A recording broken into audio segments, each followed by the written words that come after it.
Okay, so I did my presentation on a Japanese series called Sailor Moon. Some of you might know it because it actually was dubbed into English and aired here during the early 2000s. But it's called Bishoujo Senshi Sailor Moon, which means beautiful soldier Sailor Moon in Japanese. Created by Naoko Takeuchi from and it ran from 1991 to 1997, and it's actually, there's still other media still being produced. Like there's an animated reboot, there are musicals, all that kind of stuff. So the story begins with a 14-year-old girl named Usagi Tsukino and her cat Luna, who gives her the ability to transform into Sailor Moon. And they need to fight against evil, and they're searching for a special crystal called the Silver Crystal that can basically help them defeat evil. And they're later joined by Mamoru Chiba Tuxedo Mask, who's a picture of Sailor Mercury, who's the blue one, Reihina Sailor Mars, the red one, Makoto Kino, Sailor Jupiter, the green one, and then Minako Aino, Sailor Venus, the orange one. And it goes on for 4 more arcs, and they're later joined by Chibiusa, Sailor Chibi Moon, pink, Haruka Tenno, Sailor Uranus, Ichiro Kaio, Sailor Neptune, teal, Setsuna Meo, Sailor Pluto, black, and then Hotaru Tomoe, Sailor Saturn. And it was immediately a huge hit in Japan and internationally because it combined elements of boy shows, which is like action, superheroes, warriorship, and girl shows, romance, beauty, friendship. And Sailor Moon herself is both a warrior and a romantic. Rather than rejecting her femininity to fight, she utilizes it. And as an example, Sailor Moon is something called the Magical Girl Show, which means it's about girls who transform to fight against evil. And this actually is sort of what started the genre, so this is her transformation.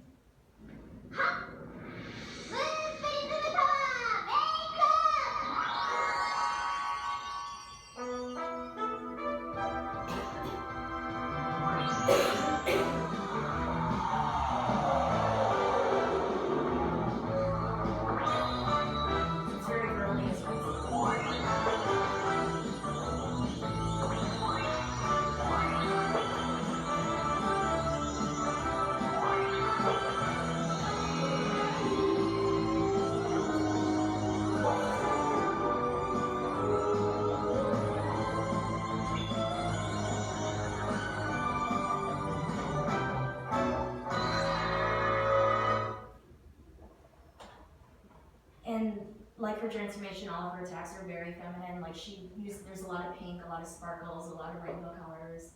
And she uses wands rather than things like, like a bow and arrow or anything like that. And most of her attacks actually center around healing.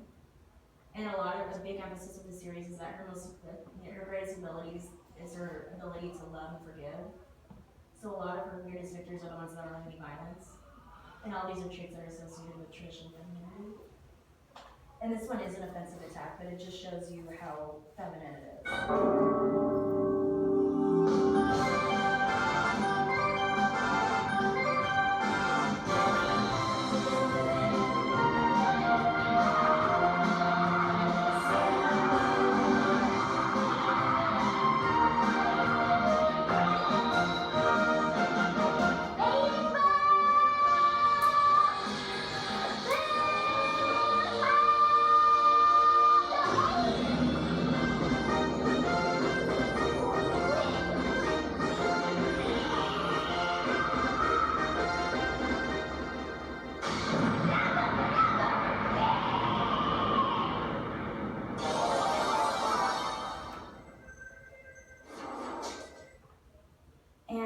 The Sailor Moon and Sailor Moon actually comes from Japanese school uniforms, which are called seifuku.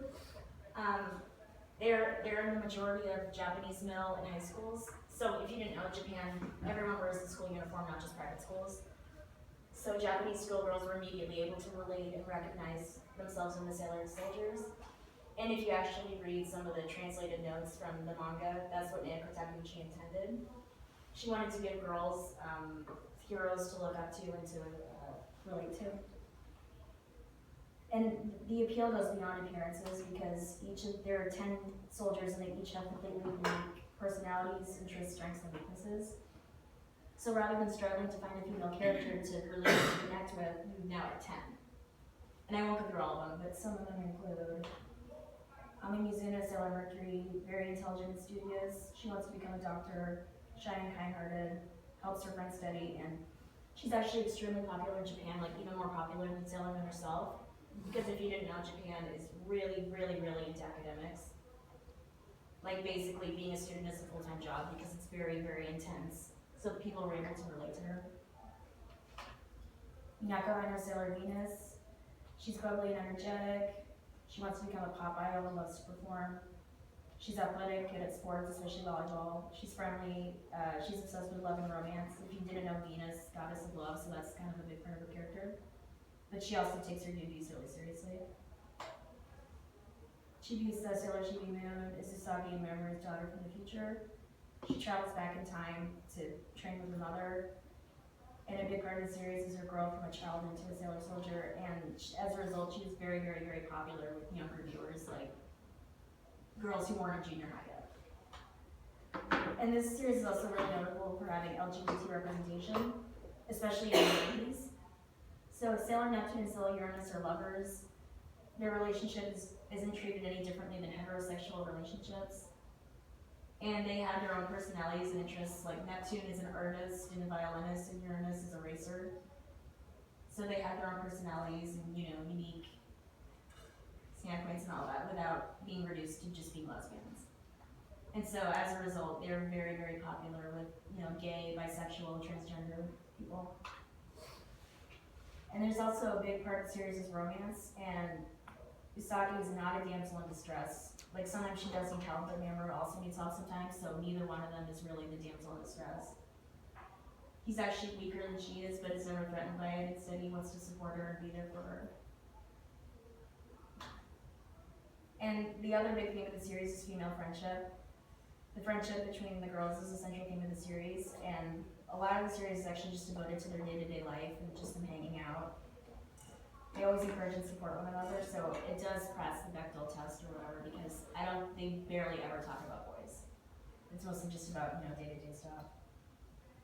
And a really big part of the series, I think, is that platonic and romantic loves are portrayed as equally important, because her relationships with her friends never take a backseat to her romance with Mamoru. Instead, she makes time for both. And in conclusion, it's still very popular 24 years after it aired because, like I said, there's still a series ongoing. They're still making merchandise. It's still very big in Japan and overseas. And it brought audiences what they needed, which is strong and brave yet relatable female superheroes who encourage them to be themselves and provided something to aspire towards. Any questions? Did anyone ever watch this in the 90s or the 2000s?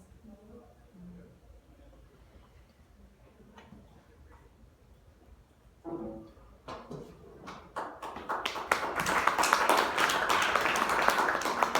you have any comments about, since it's new to you, do you have any comments about? I also wanted to say, very interesting. I also wanted to say that, like I mentioned, it's a magical girl show, but before this format really did not exist. Like, they were girls who used magic, but they didn't fight against evil. They didn't, they weren't part of a team. But now they're like done magical shows, girl shows just like it, because it's sort of started the genre. So it's like a big cultural landmark in Japan. Is there anything like this in the States that you can think of? I mean, there are like kind of like some Western shows try to do the magical girl genre. Like, I'm trying to think of something. I think Winx Club is sort of like that, if you guys know what that is. Steven Universe like kind of takes cues from the magical girl genre. Kind of reminds me of the Powerpuff Girls. Yeah, that's another one. That was actually inspired by Magical Girls too, if you read about it. So what's dynamic with the Powerpuff Girls? There's like 3 sisters, and they kind of do the same thing. They like can fly around and stuff, and they defeat villains, but they're more like violent.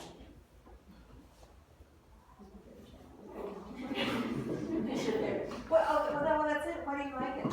Yeah, I